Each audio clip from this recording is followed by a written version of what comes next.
All right, so today we're gonna make some manicotti. From this point on, I'm gonna refer to it as manigot because if you're from New York or New Jersey or this part of the world, you know that we just call it manigot. If you're an Italian American, you call it manigot.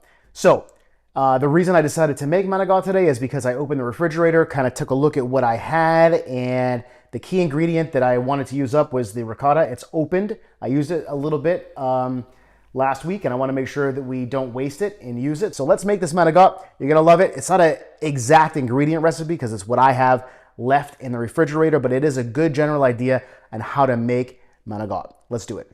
So I'm going to start with a cold pan, and I'm going to add a decent amount of olive oil here. While the oil is still cold, I'm going to add my garlic and half of an onion. Just get in there with a wooden spoon. Luke, you want the wooden spoon? No. You sure? No. All right. If you get it, you get it. All right, so what I'm going to do next is get in there with a little salt and pepper in the beginning, and I like to salt my garlic and onions early on, and that adds flavor to the sauce as you're building it. Some black pepper, give that a nice stir, and we're going to let everything cook down and get nice and soft. All right, so I really love the flavor of these cherry peppers, and we'll cut up one of these cherry peppers. So I'm going to deglaze this with a little white wine. All right, everything's nice and soft and brown, looking beautiful. Now I'm going to go ahead and just squeeze out some of these sausages. These are some sweet Italian sausage that we had left over from barbecuing the other night. One more. I think it looks kind of gross, but it's an efficient way to get them in. And now, while the sausages are in there, I'm just going to use this potato masher and get the sausages broken up because we're just going to put this in the sauce, almost like a bolognese, and it's what I got. If I had ground beef in the fridge, could have used that, but I had some sausage, so we'll go in there with the sausage. Ready? All right, so next I'm going to add in some of those cherry peppers that we cut up. I usually will put 2 of them in there, but my niece is coming over for dinner tonight, and she doesn't like it too spicy, so I am a thoughtful uncle. All right, so now we're just going to open up one of these cans. All right, that pop. From the garden last year, I'm going to go back in with the potato masher. These are just canned tomatoes. These were not sauce. And then I am going to go in with a few cans of my homemade tomato sauce too.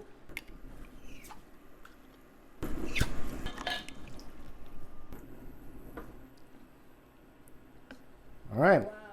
Cut this up into pieces, and then we're going to divide it in half. So I'm going to take half of the basil.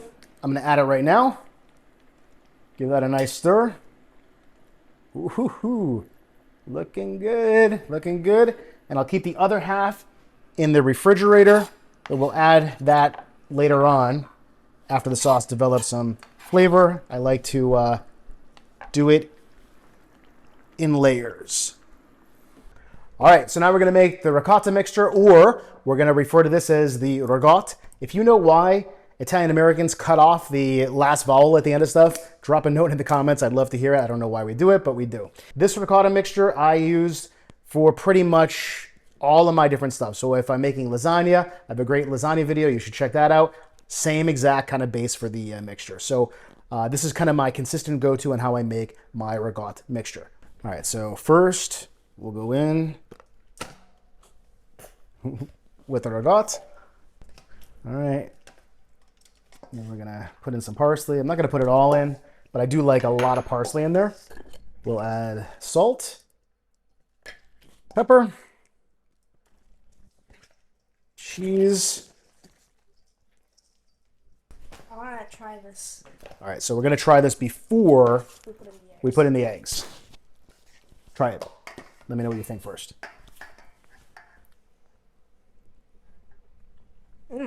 Great. So now we'll add 1 egg laid yesterday. All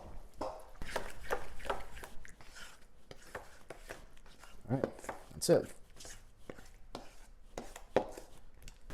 Once the water is boiling and salted, we'll cook the manicotti. Luke, pass me the manicotti. How many trays? Both? Both.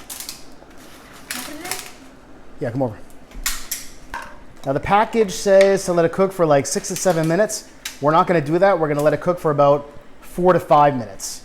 So it's got to be not only al dente, but even harder than al dente because this is going to bake in the oven and they're going to get soft there. All right, so that's where we want them. And now I'm going to take manicotti, I'm going to add it to this bowl of cold water to stop it from cooking. Now, the reason we're adding it to the cold water is I want to stop the cooking because we're going to be baking these after.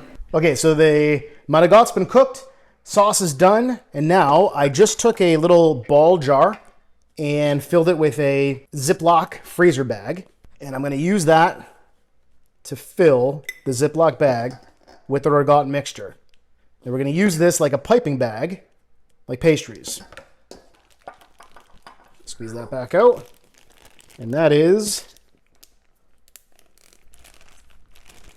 the ricotta mixture. All right, so the sauce looks delicious.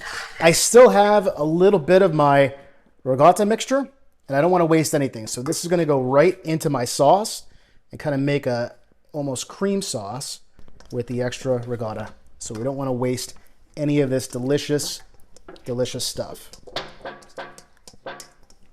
Okay, I'll stir that in, and if there's anything left from piping the ricotta or piping the manicotti, we're going to put that in there too. So that's just going to build the sauce up.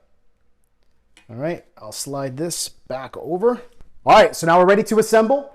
I have my beautiful sauce, my baking pan, my ricotta mixture that's in the Ziploc bag, and thank you, Luke, the ricotta mixture in the Ziploc bag, and the manicotti that's been lightly cooked. So, first, Luke, you want to try this sauce? Yes. Make sure the sauce is Luke approved.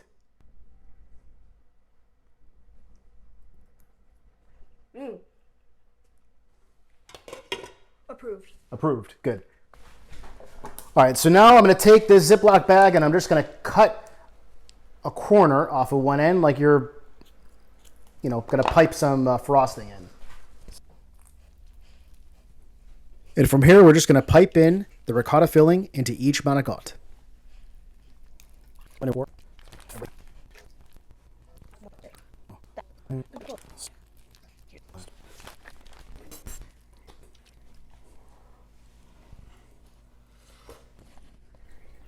Now we'll add the rest of our basil to the sauce.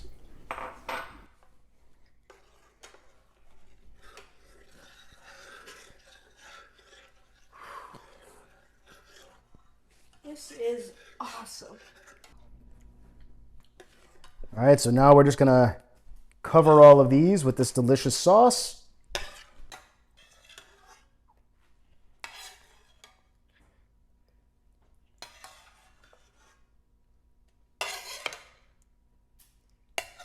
The sauce is basically be like water boiling everything, right? Exactly.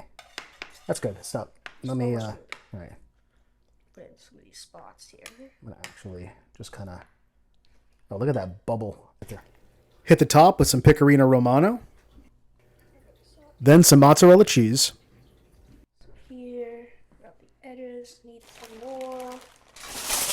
Then we'll cover this with some aluminum foil so the cheese doesn't burn while it bakes.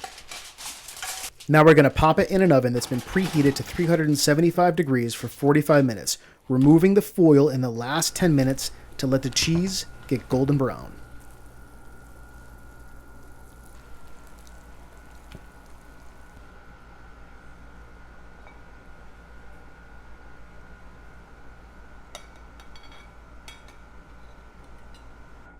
Well, that's awesome. The pasta's cooked perfectly. The ricotta, the mozzarella on top. Man, this is awesome. I have not had manicotti in a long time. We're going to enjoy this for dinner tonight. I'm going to enjoy this first. And definitely make yourself some manicotti. You can see it's much easier than you may think that it was to make, but it's actually a very simple recipe. Use your favorite sauce, favorite cheese mixture, put it all together, bake it, and you're good to go. Enjoy it. Thanks for watching Real Plates. We'll see you next time. Thanks.